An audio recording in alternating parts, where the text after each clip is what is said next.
چې ظالم باچا دی ظلم کوي دغه خواته به کله د حق کلمه وي افضل الجهاد کلمه حق عند سلطان جائر د ظالم باچا مخې ته حق انصاف خبره وکړه اگر که څومره ظالم دی خبره ورته وکړه حجاج بن یوسف پشان ظالم چې خبره به ډایرکټ په توره کوله په ځنګل کې روانو یو سړی په دې ځنګل کې د هغه نه تپوس وکړو ورته ویل اتعرف حجاج پیژنې ویل انه ظالم لفاسق عدو الله دا د الله دشمن دا ظالم دا فاسق ته د هغه په باره کې ما ته خبرې کوې حجاج مخ پټ کړی او مخ یې راښکاره کړ ویل اتعرفني ته ما پیژنې هغه ورته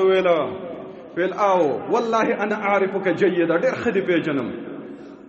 صفت تعریف درته زه وکړم ای حجاجه ای ظالمه خپل تعریف واوره اولك نطفه وبيك قذره واخرك جيفه خبيثه اوله کې د پلار په ملا کې نطفه پرته وي د مور خېټې له لارې د هغې نه پس زما مخې ته ولاړې خېټې دې د ګندګۍ نه ډکه ده او چې څنګه مړ شي نو څښا بوی نه به د نزي چینجي به دې وخوري دغه ستا زندګي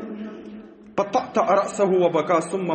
ظل طريقه سر ښکته کو ویې جړل په خپل لار باندې روان شو د ځان سره وایي والله لقد عرفتني فأحق معرفتك قسم په الله زه دې وپېژانتم زما تعریف دې وکړو په اوریجنل په صحیح طریقه تعریف دې زما وکړو کله چې په انسان کې عاجزي پیدا شي والله ته به ظلم ختم شي زیاتی به دنه ختم شي پردي برید به نه وي پردی حق به نه وي پردی یو پیسه به ته بیا نه ضایع کوې